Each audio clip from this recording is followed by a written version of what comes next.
नमस्ते। आज हम इस वीडियो के अंदर केंद्रीय मंत्री परिषद के बारे में जानेंगे। अभी हमारा भाग 5 चल रहा है और भाग 5 के अंदर हम संघ की कार्यपालिका का अध्ययन कर रहे हैं। उसके तहत आज हम केंद्रीय मंत्री परिषद पढ़ेंगे और केंद्रीय मंत्री परिषद का जो वर्णन है वो संविधान के अनुच्छेद 74 और 75 के अंदर किया गया है। ठीक है, तो सबसे पहले देखते हैं 74 क्या कहता है। 74 कहता है कि राष्ट्रपति की सहायता के लिए, इसके अंदर 2 पॉइंट है। तो पहला पॉइंट है इसके अंदर कि राष्ट्रपति की सहायता के लिए एक केंद्रीय मंत्री परिषद होगी और उस मंत्री परिषद का जो प्रमुख होगा वो होगा पीएम, प्राइम मिनिस्टर। भारत के प्रधानमंत्री जो है वो केंद्रीय मंत्री परिषद के क्या होंगे, प्रमुख होंगे। और केंद्रीय मंत्री परिषद से कोई भी प्रस्ताव है, कोई भी विधेयक है, तो वो पास करके राष्ट्रपति को भेजा जाएगा और राष्ट्रपति बाद में अपनी सहमति या ना सहमति देंगे। लेकिन यदि एक बार, ठीक है, एक बार राष्ट्रपति, मान लो कैबिनेट या गई कैबिनेट से कोई भी प्रस्ताव पास करके राष्ट्रपति के पास गया और राष्ट्रपति ने उसको वापस कैबिनेट में भेज दिया कि दोबारा इसके ऊपर चर्चा करिए, और मान लो यदि राष्ट्रपति के पास इस कैबिनेट ने उस प्रस्ताव को वापस भेज दिया तो राष्ट्रपति को उस पे साइन करना पड़ेगा, उसे अप्रूवल देना पड़ेगा।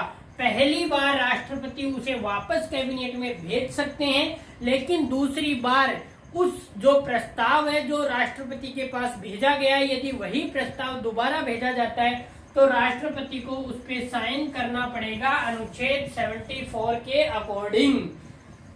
अब इसके अंदर दूसरा पॉइंट है कि जो ये कैबिनेट जो है, कैबिनेट मंत्री परिषद जो है, केंद्रीय मंत्री परिषद, ये जो कोई भी सुझाव या कोई भी प्रस्ताव राष्ट्रपति को देगी तो उसके लिए उसको जो सुझाव दिया है राष्ट्रपति को, उस सुझाव की जांच किसी भी न्यायालय द्वारा नहीं की जा सकती, चाहे वो हाई कोर्ट हो, सुप्रीम कोर्ट हो, जिला न्यायाधीश हो, कोई भी न्यायालय के द्वारा उसकी जांच नहीं की जा सकती है।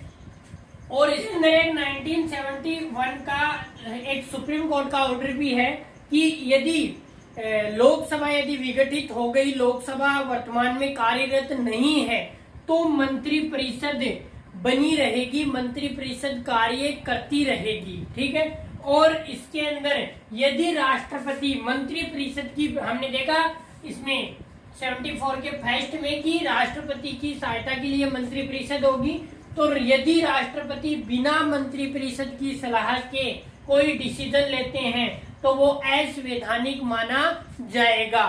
अनुच्छेद 75 में टोटल 8 प्रावधान है।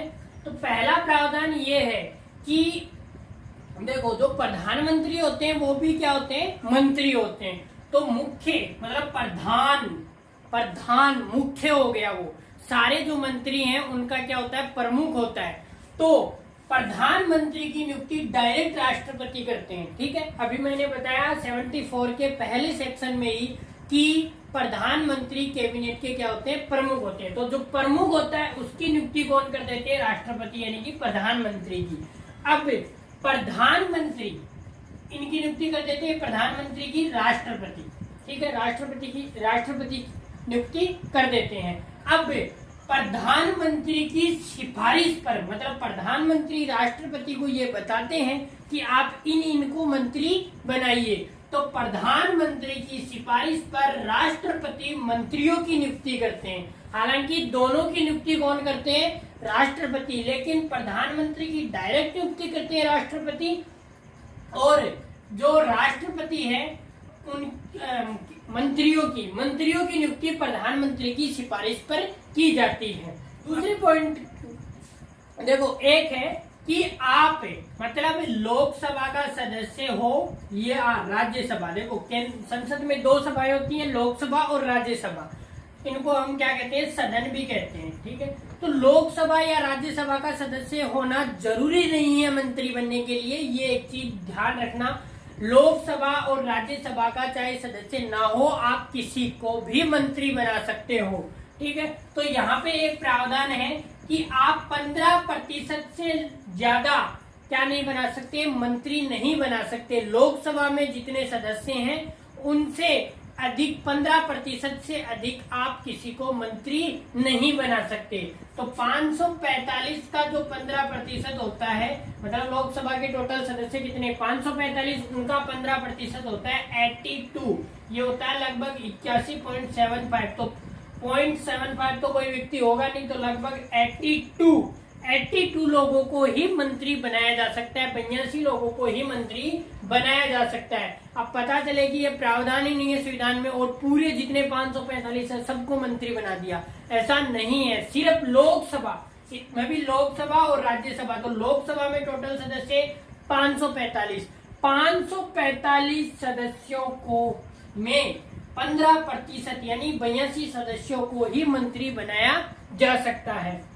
अब तीसरा कानून है कि दल बदल। एक होता है दल बदल कानून, मतलब कोई यदि बीजेपी का है तो वो कांग्रेस में चला गया, कांग्रेस का है तो कोई आम आदमी पार्टी में चला गया, आम आदमी पार्टी का है तो वो बीजेपी में आ गया। इस तरह यदि दल बदल कानून, जो हम आगे पढ़ेंगे क्या होता है दल बदल कानून, तो दल बदल कानून के आधार पर यदि किसी को अयोग्य घोषित कर दिया गया है तो आप वो यदि मंत्री भी है तो मंत्री है तो उससे मंत्री की कुर्सी छिन जाएगी। ठीक है, और चौथा है ये राष्ट्रपति के प्रसाद पर्यंत कार्य करते हैं, यानी कि राष्ट्रपति जब चाहे इन्हें हटा सकता है।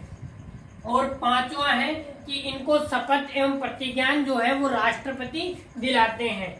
और सातवां पॉइंट है, सातवें पॉइंट को आप दूसरे पॉइंट से कनेक्ट करो। मैंने यहाँ पे एक चीज बताई थी कि आप किसी को भी मंत्री बना सकते हो, लेकिन लोकसभा के 15% सदस्यों को, चाहे आप 545 में से एक को भी मंत्री मत बनाओ, बाहर से 82 लोगों को उठा के उनको मंत्री बना दो, लेकिन सिर्फ 15% को। तो यहाँ पे 7वें पॉइंट में एक बात कही गई है कि आपने यदि लोकसभा या राज्यसभा में से कोई भी सदस्य नहीं है और आपने उसको मंत्री बनाया है, संसद से बाहर के सदस्यों को, किसी संसद से बाहर के किसी व्यक्ति को आपने इसमें मंत्री बनाया है, तो उसको 6 महीने के अंदर अंदर या तो राज्यसभा में या लोकसभा में किसी का एक सदन का सदस्य होना जरूरी है उसके लिए, 6 महीने के अंदर अंदर, अन्यथा वो मंत्री पद उससे छीन लिया जाएगा। और 8वें पॉइंट में कहा गया है कि जो मंत्रियों के वेतन भत्ते हैं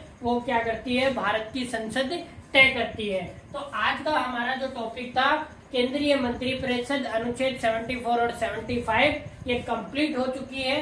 तो आपको ये वीडियो अच्छा लगे तो अपने दोस्तों के साथ भी इसे शेयर करें और चैनल को सब्सक्राइब नहीं किया तो सब्सक्राइब कीजिए। मिलते हैं हम नेक्स्ट वीडियो के अंदर। जय हिंद।